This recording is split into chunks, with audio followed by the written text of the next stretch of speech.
तो good morning भाई, कैसे हो सारे। आज हम जाने वाले हैं काशी विश्वनाथ जी के दर्शन करने। आज व्लॉग में आपको बहुत मजा आने वाला है क्योंकि आज हम करने वाले हैं बोटिंग। आप क्या कहना चाहोगे भाई आज के एक्सपीरियंस के बारे में।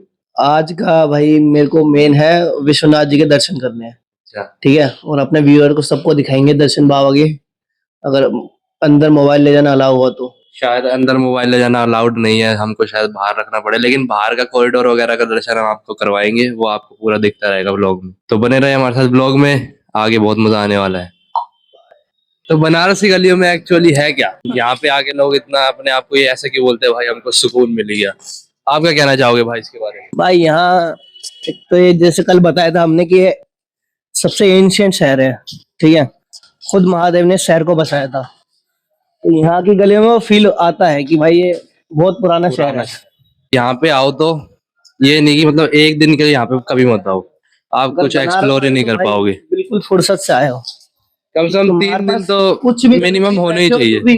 ये ना हो कि भाई हमें जाना है निकलना है, ये वाली कोई दिक्कत होनी नहीं चाहिए। कल हम लिटरली 4 बजे से हम घाट पे बैठे थे, सुषमेव घाट पे, और हम 7:30 बजे तक घाट पे बैठे थे वहां। और वो टाइम पता ही नहीं लगा कि अब कब कब में बीत गया।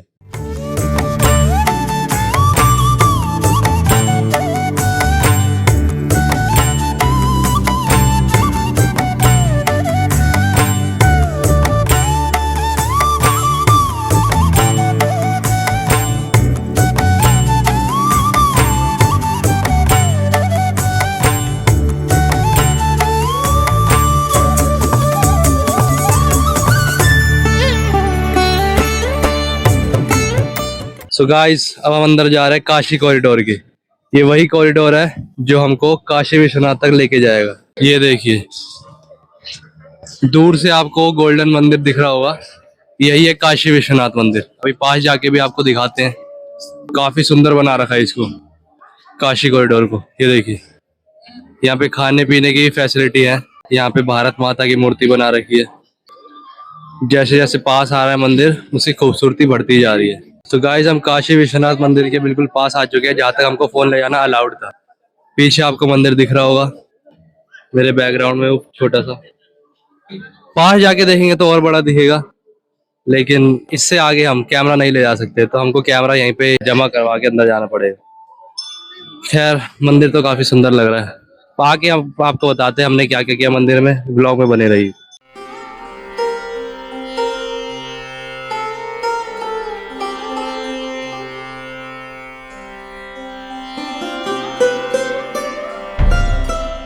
तो गाइस, हम दर्शन करके बाहर आ चुके हैं काशी विश्वनाथ मंदिर से।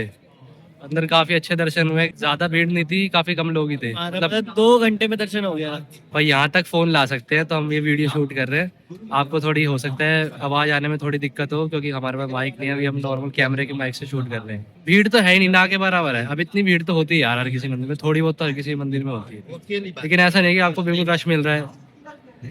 जैसे हम आते हैं, वीकडे है ना, आज का वेडनेसडे है, तो उसकी वजह से रश बिल्कुल भी नहीं। सर्दियों में अगर आते तो शायद हमको जब रश मिल सकता था, लेकिन इस टाइम सही है सब कुछ, हमको काफी अच्छे दर्शन। तो आगे हम मिलते हैं आपको बोटिंग में। हम करने जा रहे हैं बोटिंग। कौन से घाट पे? उधर है दशमेव घाट। दशाश्वमेध घाट पे हम बोटिंग करने जा रहे हैं। तो मिलते हैं आगे की वीडियो।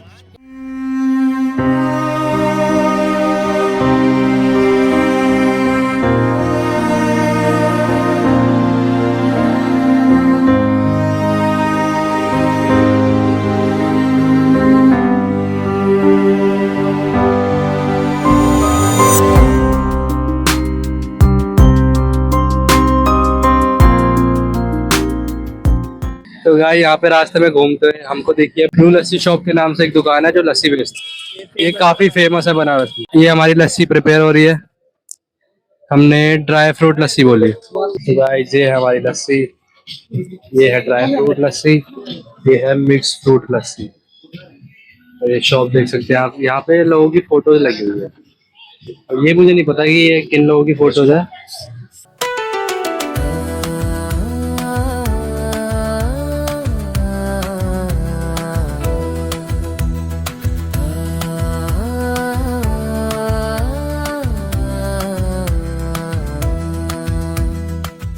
ब्लू लस्सी शॉप से आने के बाद हम आकर बैठ गए दशाश्वमेध घाट की सीढ़ियों पर।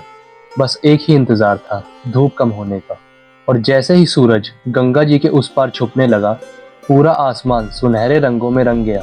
अब वक्त हो चला था गंगा जी की लहरों पर बोटिंग करने का। बनारस आए हो और गंगा जी में कश्ती की सवारी न करो तो जैसे सफर थोड़ा अधूरा सा लगता है। जैसे ही हम कश्ती पर बैठे और कश्ती धीरे धीरे गंगा जी की लहरों पर आगे बढ़ने लगी, उस मोमेंट का फील अलग ही था। गंगा जी की ठंडी हवा, पानी की हल्की हल्की लहरें और सामने नजर आते बनारस के पुराने घाट, सब कुछ एकदम शांत और खूबसूरत लग रहा था। घाट पर लोग अपनी अपनी जिंदगी में बिजी थे।